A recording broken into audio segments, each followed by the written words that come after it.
You are Locked On Bears, your daily Chicago Bears podcast. Part of the Locked On Podcast Network, your team every day.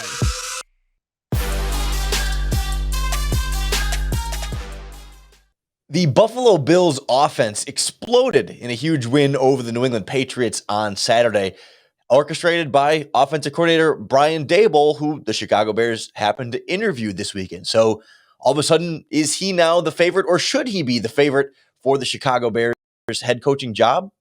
This is Locked On Bears, and I'm your host, Lorin Cox. I'm an analyst for Pro Football Focus, and I'm here to bring you your daily, in-depth Chicago Bears news and analysis. You can follow me on Twitter at CoxSports1. You can follow the podcast on Twitter at Locked On Bears. You can like Locked On Bears on Facebook. Join the Locked On Bears Facebook group for even more Bears talk. And make sure you hit that subscribe button on the Locked On Bears YouTube channel to keep up with all of our video podcasts as well. Thanks for making Locked On Bears your first listen today and every day. On the show today, we'll be joined by Joe Marino, the host of Locked On Bills here on the Locked On Podcast Network, and he's going to help us go in depth on Brian Daboll and the Buffalo Bills offense. We'll talk about the ways he's been able to adapt and grow the offense over the years. We'll talk about the development of Josh Allen. How much credit do you give the offensive coordinator? How much has the offensive coordinator benefited from having the talent of Josh Allen and Stephon Diggs, for example? Where do you sort of find this blend of coach versus talent versus scheme and all the other things that are going to go into potentially translating Brian Daboll into the head coaching role? We'll look even more specifically at how Daboll might fit with Justin Fields compared to, say, Josh Allen, and overall get a sense of what he is as a candidate. So a lot to get into here. Joe is a great expert, not only on the Buffalo Bills, our local Bills guy, but also an NFL draft guy. So he knows Justin Fields, and he knows all the young guys through his work at the Draft Network. And so a lot of great stuff we're going to get into today. Let's jump right in. All right, joining us now on the Locked On Bears podcast is Joe Marino. He is the host of Locked On Bills. He's also a senior NFL draft analyst for the Draft Network, and is a great guy to come on and help us talk about Brian Daboll. Really, I think the man of the weekend, the man of the playoff weekend, at least so far. And he interviewed with the Chicago Bears on Sunday after having maybe the game of his career so far. Certainly a great timing for a big Bills victory for him, as he's in a lot of these head coaching conversations. And Joe, I wanted to start there with that game for Bears fans that maybe didn't watch Bills Patriots. I mean, Bears season's over, and maybe they saw the final score and was like, wow. But Bills scored touchdowns on all 7 of their first drives. I don't know that the Bears scored touchdowns on 7 drives all season. How did Buffalo do that? How were they able to put that up so easily, it seemed like, on the Patriots? Well, it's pretty remarkable, right? Not to be hyperbolic, but one of the best offensive performances in the history of the NFL. I mean, it's never been done before. 7 drives, 7 touchdowns, and they didn't get to 4th down. They didn't punt. They didn't turn over the ball. They didn't get sacked. I mean, it was just unbelievable. Josh Allen had more touchdown passes than he did incomplete passes. So it was a remarkable performance, especially when you consider it was in 5-degree temperatures with a wind chill below 0. And it's the 3rd time in 7 weeks you've faced Bill Belichick and his defense, the top 5 defense in the NFL in terms of statistics and DVOA. And so how do they do it? It's Josh Allen. I think that's what it comes down to. He was able to have a special type of performance and get all of his weapons going. The offensive line aced the test. They ran the football pretty well. And it was one of those nights where it was just their night. And kind of the culmination of years and years and years of building this thing with Brian Daboll and the moves that Brandon Beane has made to assemble this offense, and Josh Allen's personal growth culminating in one of the most dominant wins in franchise history. And I noticed you say there, first and foremost, it's Josh Allen. And I'm curious, he has such a phenomenal game. How much do you credit in this game just Josh Allen having massive talent? We knew he had great talent coming out of college. Obviously, coaching is a factor in that, but how much is scheme versus how much is just a quarterback having a phenomenal game? Well, it's both, right? I don't know that you can sit there and say it's any one thing. It's the culmination of many things. And Josh Allen's obviously one of the most physically gifted quarterbacks in the NFL in terms of size, athleticism, arm talent. I mean, he's capable of doing a lot. And he puts maximum stress on a defense. with his ability to win from structure, win outside of structure, run, he has access to all levels of the field. The rules to playing quarterback don't apply to Josh Allen, right? I mean, it's that simple. And so when you could put that type of stress on a defense and you have the complement of weapons to distribute the football and maximize your ability to put maximum stress on a defense, you're going to be tough to stop. And sometimes, to go to a basketball term, sometimes that hoop looks really big. And that was certainly the case for the Bills on Saturday night, excuse me. Well, one of the things we saw, at least schematically, I was seeing enough follow enough people that cover the Bills on Twitter to get a sense of some of the different things that were new for them, and seeing particularly a lot of fullbacks, some more 21 personnel from Daboll. How new and different was that, or how else have you seen Brian Daboll, adapt and grow the offense, not only just for this game, but over his time as the Bills offensive coordinator? Yeah, it's probably my most favorite thing about Brian Daboll is how he's evolved in his stint with the Bills, right? Going back to 2018, and 2018 was one of the worst offenses you'll ever see in the history of the NFL. But what I appreciated that year is the Bills were in a rebuilding year. They had a ton of dead cap money. They were undermanned on the offensive line. They didn't have the receivers, right? It wasn't a great situation for Josh Allen as a rookie. And you wind up playing Derek Anderson and Matt Barkley at quarterback, even in that year where the Bills were off to one of the worst starts in NFL history in terms of offense. I mean, their scoring was so bad. Even through that, they kept trying stuff. It wasn't like, this is who we are, this is who we're going to be. Brian Daboll, week after week after week, continued to evolve and try things to try to get out of that rut, and they finished pretty decent, and there was a little bit of momentum about Josh Allen and how he finished that season. And so, they changed personnel, they changed scheme, and you've seen that continue now through multiple seasons and even week to week at times, where there have been games this year where you saw some 21 personnel and just continuing to evolve the passing concepts and looks and personnel groupings and formations. And, Josh Allen sometimes being heavily under center, sometimes Josh Allen being a shotgun type player almost exclusively. And so there's never any one thing. It's always opponent specific. They're able to evolve. They have a large volume of time on task together, which gives them a deep volume of plays that they can go to. And they're able to really cater what they want to do based on the opponent that they're facing. And so you mentioned the 21 personnel, and really one of the biggest things this year that has sparked this Bills offense has been a shift to more gap style runs. You look at the first 13 weeks of the season, the Bills are predominantly zone rushing attack, but still pretty balanced.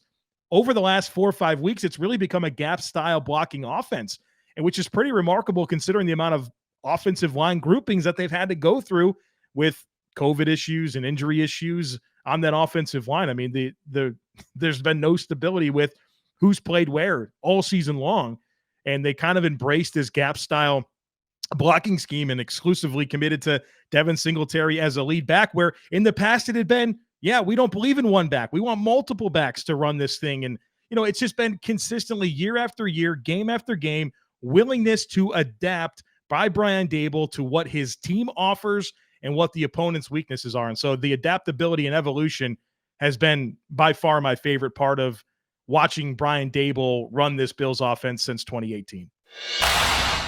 It's the new year, and that means New Year's resolutions. So if yours are about maybe getting fit or just eating healthier, make sure you include Built Bars into your plan. Built Bars are the world's best tasting protein bars because they don't taste like regular old protein bars. Every Built Bar tastes like a candy bar.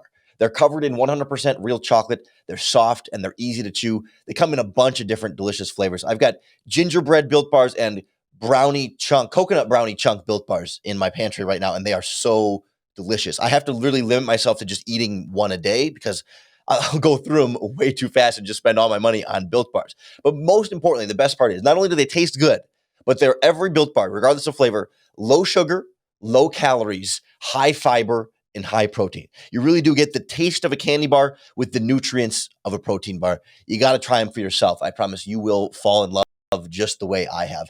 Head on over to built.com and use our promo code LOCKED15, and you're going to get 15% off your next order. You can reuse that promo code on multiple orders too. Promo code LOCKED15 for 15% off at built.com. I guess, how does that adaptability line up with the quality of personnel that he's had to work with, right? I mean, I don't necessarily think we think of the Bills offense on the outside as like loaded up with weapons. Like, of course, Stephon Diggs, great NFL wide receiver, but like the rest of that group is not necessarily household names. They're talent, but like, how do you sort of weigh that? Like, how much he's getting out of the talent he has? Like, is he a coach that you feel like can take lesser players and get more out of them, or does he require the players that he has to be playing at a certain level, particularly on the offensive line? I'm wondering too, if the offensive line situation is struggling, does that affect his ability to, operate a significant offense, or how much of that does Josh Allen play into as well, of the supporting cast versus the quarterback? Yeah, I think it's one of those situations where if you really factor in his time as a coordinator before he was with Buffalo, and obviously if you've went through that resume, you understand the quarterbacks that he's had to work with.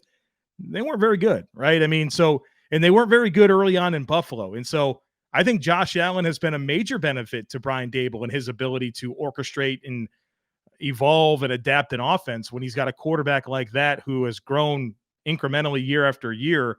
It's made Brian Daboll a better offensive coordinator. And I think they've benefited from each other, right? The time on task, the relationship that they have, the communication that they have. It's been beneficial to Josh Allen as a quarterback and Brian Daboll as an offensive coordinator. But Brian Daboll had a pretty below average career until Josh Allen took steps as a quarterback, which really began, it's kind of in 2019 and really, full fledged in 2020.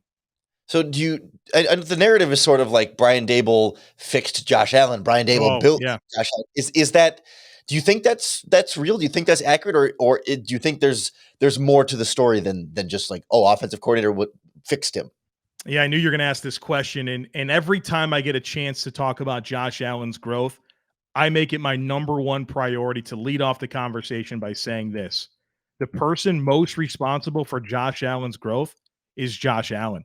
Yeah. All right. This guy has been extremely honest about what he needs to work on, and he's had a plan every single offseason with Jordan Palmer, coming up with what he needs to do to take those strides. And Lorin, come on, man. We know what this guy was coming out of Wyoming. Yeah. He was a number 7 pick for a reason. He was the 3rd pick quarterback off the board for a reason. Everybody can watch him and say, wow, size, arm talent, athleticism, gunslinger, right? All that stuff was true, but he was a bad college quarterback. I mean, there's no question. He was legitimately a below average quarterback at Wyoming. And we all remember the Iowa games and the Nebraska games when he had to level up in competition. He looked terrible. And so, yeah, Brian Daboll gets credit. Ken Dorsey, the quarterback's coach, gets credit. Sean McDermott gets credit. Brandon Beane gets credit. Jordan Palmer, his personal quarterback's coach, gets credit. But the person most responsible is Josh Allen, because the amount of growth required from him to go from that quarterback we watched at 2017 at Wyoming to the one that just did what he did to Belichick after playing him 3 times in 7 weeks. That's on Josh Allen. And so, yeah, they all got a little piece of the pie, but let's not lose track of the kid that didn't have any offers coming out of high school. He's a JUCO quarterback. He writes an email to every single coach in the FBS saying, hey, I just want a chance. He gets 2 offers, Wyoming and one of the directional Washington schools. And this guy's had a chip on his shoulder for a long, long time. We talk about the Brady 6 and him being picked 199 and how he's all pissed about being that for year after year, and that fuels him. Josh Allen's got that too. And so he's really taken ownership in his development, and with a great support system, he's become one of the best players in the NFL. But let's not lose track that the most responsible person for Josh Allen's growth is Josh Allen.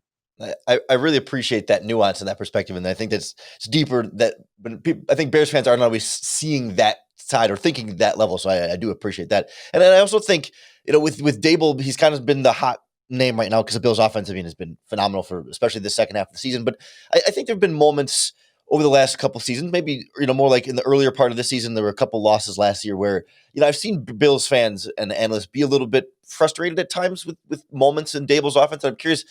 I've seen complaints about maybe not running the ball enough or not knowing when to go to the running game. Or have there been moments or frustrations or complaints that you've at least seen other Bills fans have, even if you haven't fully agreed with them? Yeah, that's definitely been there. But Lorin, I'm not sure that doesn't exist for every NFL team, and fans are emotional, right? Fan is short for fanatic, overzealous people that love a team. And sometimes don't have a great overall perspective of what's normal in the context of the NFL. And so I think that's what you're seeing there. I think anybody who I think has a nuanced understanding of professional football and offensive schemes and personnel and what you can and can't do based on opponent and what you have in your arsenal can really appreciate what Brian Daboll has been able to accomplish. Now, that doesn't mean I haven't had moments where I'm frustrated with Brian Daboll. Like that's true of any you watching to play a guy call an offense year after year for this long. I mean, you're going to have those moments where you're like, dude, but it's so results driven, right? We always tend to be so binary with our criticisms towards offensive coordinators. If it works, you love them. If it doesn't, you don't. And it's too cute sometimes, but when it works, you love the creativity. It's that normal stuff that you see throughout the course of studying an offense. But when you keep in mind the overall production of this unit measures up with anybody. Brian Daboll hasn't been one of the betting favorites for the Chicago Bears head coaching job at BetOnline.ag, but that's just an opportunity for you to lay some money down and potentially cash in if Daboll does become the guy. BetOnline is the number one place we recommend for all of your sports betting action. They have odds on the Bears head coaching openings, and the lines have moved quite a bit as the money has come in. We initially saw Doug Peterson as the favorite and moved then to Brian Flores as the favorite, plus Nathaniel Hackett's in there. We've got all sorts of coaches up and down the list with odds, props, and so much more you can bet on and win. And not just the Bears head coach and football, but also, of course, baseball, basketball, golf, hockey, soccer, tennis, horse racing, you name it, they have it at betonline.ag. So don't wait to take advantage of all the amazing offers they have available for 2022, including this one. Sign up today for a free account, totally free to make an account at betonline.ag. And when you do, enter in our promo code, Locked On, and they're going to give you a free 50% welcome bonus on your first deposit. That's them giving you free money right into your account to play even more and win at BetOnline. It's the fastest and easiest way to wager on all your favorite sports. BetOnline, where the game starts. I was gonna ask you to metaphorically take off your Buffalo Bills hat and put on your NFL draft analyst hat, but you're literally wearing your NFL draft analyst hat. So I was going to say, from more of the draft network perspective, I mean, of course, you do great work on the NFL draft year round every year with TDN. And if you think about Justin Fields and trying to pair him with Brian Daboll, how do you see that marriage? Not that Fields and Allen have the exact same skill set, but some of the types of things you described on Allen you can apply to Fields. But I think there's also some key differences there in how they process and might go through progressions. And so how do you sort of see, if you were going to pair Daboll and Fields, how much do you like that combination, or do you have questions or concerns about how those two might mesh? I have a lot of thoughts on this. First of all, if this makes sense to you, I like Brian Daboll as a potential head coaching candidate for the Chicago Bears. I do not like him for other teams. I loved him for the Chargers last year. Didn't like him for some of the other teams. And Brian Daboll has been choosy with his opportunities. He's not a guy that's going to pounce just because it's one of only 32 jobs in the world and he's going to take whatever opportunity comes his way. We've seen him pass over opportunities to interview and multiple occasions now. So he's not just going to take any offer that he gets. So that's one thing to keep in mind. And I think that's good on him. I think he's seen enough. He's a native of Toronto, grew up in Western New York. His wife grew up in Western New York. He's pretty doggone happy being the offensive coordinator for the Buffalo Bills. He wants to be an NFL head coach, but for the right opportunity. Yeah. And I think Chicago would fall into that line of thinking this is the right opportunity. And I think a big reason why I can subscribe to that is Justin Fields. And Lorin, we see this all the time. People want to pluck coordinators and coaches from offenses or defenses that have an elite piece. If Brian Daboll's hired as the head coach of the Chicago Bears, Josh Allen and Stephon Diggs aren't coming with him. And I think that's something to keep in mind for a lot of these other teams that might be interested in Brian Daboll. The good news about Chicago is, like you mentioned, there is a quarterback there in Justin Fields that can do the similar things that Josh Allen can do. Arm talent, size, athleticism, the same type of ability where the rules of playing quarterback don't have to apply to him, right? If it all clicks and comes together. And Justin Fields much further ahead, right? In terms of where he was at entering the NFL compared to where Josh was at. And so I get excited about having a toolsy quarterback like Fields paired with Brian Daboll, who has already proven able to maximize a toolsy quarterback. That's what gets me excited about it. The part where I would caution everybody, Bears fans, whatever team would be interested in Brian Daboll. And I don't have a definitive answer for you here, but I think sometimes we get a little bit lost in the what's the word I'm looking for here? The idea that he's just going to replicate the Buffalo Bills offense somewhere else. Yeah. We fall in love with X's and O's and scheme and adaptability and all these great things that he's able to accomplish with that specific unit, or apply this to any other coach, right? The reason that they get these jobs or these opportunities is because of what they were able to do with what they were responsible for. But being an NFL head coach is not that, right? It's being the CEO of a football team. You have a much more administrative role for a football team. You're going to step away from a lot of that scheme and X's and O's and play calling. And so while I love the idea of Brian Daboll and what he can do offensively from a scheme perspective and work with Justin Fields, I don't know what he's like in terms of administrative ability to run a football team. Yeah. And so what you have to fall in love with just as much as the scheme possibilities and what he can do for your players is the leadership components that come with Brian Daboll. I don't know what this guy's ability to establish culture is and connect with a locker room as the figurehead of it. I can tell you he's been around some really good situations in Buffalo and, of course, with Nick Saban in Alabama. You know, he's been with Belichick. So he's got some pretty nice endorsements on his resume. But who knows? Who knows what this guy's really like when he's got to command the room as the leader of this entire football operation. And so that's where I would add some caution to any fan base that is considering the idea of Brian Daboll and is in love with what happened on Saturday night against the New England Patriots. There's a leadership component that transcends your ability to call cool plays and come up with cool schemes. Yeah, it's an important thing to keep in mind. One last thing before we let you go. Do you think it should disqualify him from the Bears head coaching job because with the fact that Bears fans have come up with a nickname for him? I don't know if you've seen this, but Bears fans are calling him Fat Nagy. You think that should disqualify him? Oh, I would. When he's got the, you guys got to see him when he gets the mustache going. Sometimes he'll do some funky goatee, like facial hair top stuff. But I mean, does he wear a visor? That Bears fans always were so mad that Matt Nagy would wear just the visor with the bald head in the middle. These are weird things. These are weird things to have as qualifiers. No, so Brian Daboll is typically in the box. I've not really seen him as a sideline guy. He wears a lot of like snow capped in the South. They would call it a toboggan. You see that on him, but you see him bald a lot. You know, you might just see a bald short guy with a mustache on the sideline. You know, I don't if that's a qualifier for you or not. I don't know what to tell you. Yeah, it's tough. It'd be a tough nickname to live down if he indeed comes into Fat Nagy. But Joe, appreciate you putting up with some nonsense here. Appreciate you joining us here. Let everybody know one more time where they can find, especially your NFL draft work. But if they want some more Bills stuff, and I'm sure you guys will be breaking down Brian Daboll's offense throughout the playoffs as far as you guys go. Where can they find all your work?